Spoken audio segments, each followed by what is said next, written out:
भगवद गीता अध्याय 2 सांख्य योग। भगवद गीता का दूसरा अध्याय संपूर्ण ग्रंथ का सार है। इसमें भगवान श्री कृष्ण अर्जुन को जीवन, आत्मा, धर्म और कर्म के बारे में गहरा ज्ञान देते हैं। यह अध्याय सांख्य योग के नाम से जाना जाता है, जिसका अर्थ है ज्ञान का योग, अर्थात ऐसा ज्ञान जो मनुष्य को सत्य का बोध कराता है और मोक्ष की ओर ले जाता है।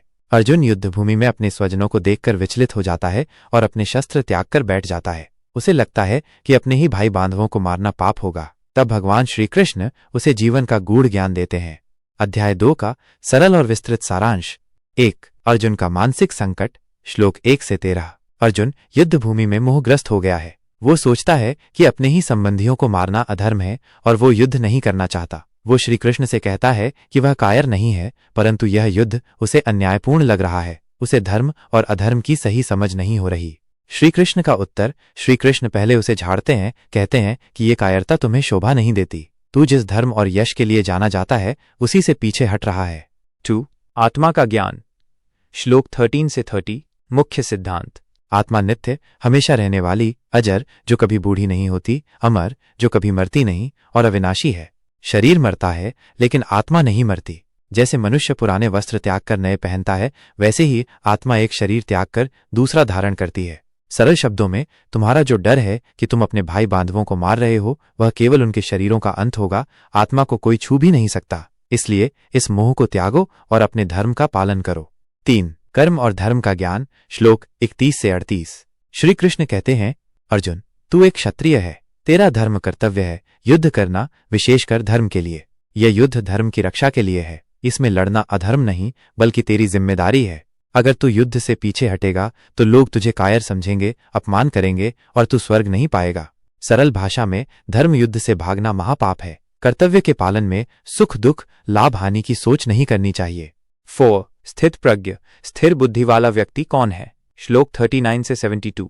अब श्री कृष्ण स्थित प्रज्ञ का वर्णन करते हैं। यह वो व्यक्ति है जिसकी बुद्धि स्थिर है, जो सुख दुख, लाभ हानि, जय पराजय में समान रहता है, जिसकी इंद्रियां वश में है, जो किसी से द्वेष नहीं करता और किसी से मोह भी नहीं करता। ऐसे व्यक्ति को ही सच्चा योगी और ज्ञानी कहा जाता है। महत्वपूर्ण बातें। कर्म कर, फल की चिंता मत कर। भगवान कहते हैं, कर्मण्येवाधिकारस्ते मा फलेषु कदाचन, अर्थात केवल कर्म करने में तेरा अधिकार है, फल पर नहीं। तू अच्छा कर्म कर, फल जैसा भी आए उसे ईश्वर की इच्छा समझकर स्वीकार कर। सांख्य योग और बुद्धि योग। सांख्य योग से ज्ञान की प्राप्ति होती है। बुद्धि योग से कर्म को फल की चिंता से मुक्त होकर किया जाता है। मन को नियंत्रित करना जरूरी है। जैसे जल में नाव हवा के झोंके से डगमगाती है, वैसे ही अस्थिर मन वाला व्यक्ति भटक जाता है। सारांश। मूल संदेश। 1. आत्मा अजर अमर है, शरीर नश्वर है, इसलिए किसी के शरीर के मरण से विचलित मत हो। 2. कर्तव्य। धर्म से भागना पाप है। अर्जुन का धर्म युद्ध करना है, वह धर्म की रक्षा कर रहा है, इसलिए ये पाप नहीं। 3.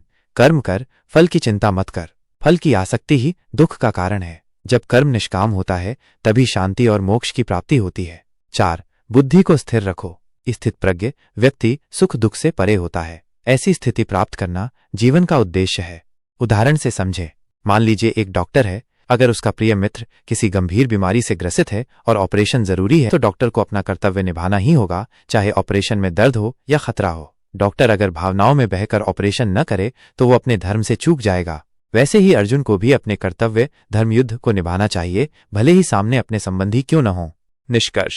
भगवद गीता का दूसरा अध्याय हमें सिखाता है, जीवन में भावनाओं से ऊपर उठकर विवेक से निर्णय लेना चाहिए। आत्मा का ज्ञान ही हमें मृत्यु के भय से मुक्त करता है। हमारा धर्म है अपने कर्तव्यों को बिना किसी मोह या भय के निभाना। जब हम निष्काम भाव से कर्म करते हैं तभी हमें सच्ची शांति और सफलता मिलती है।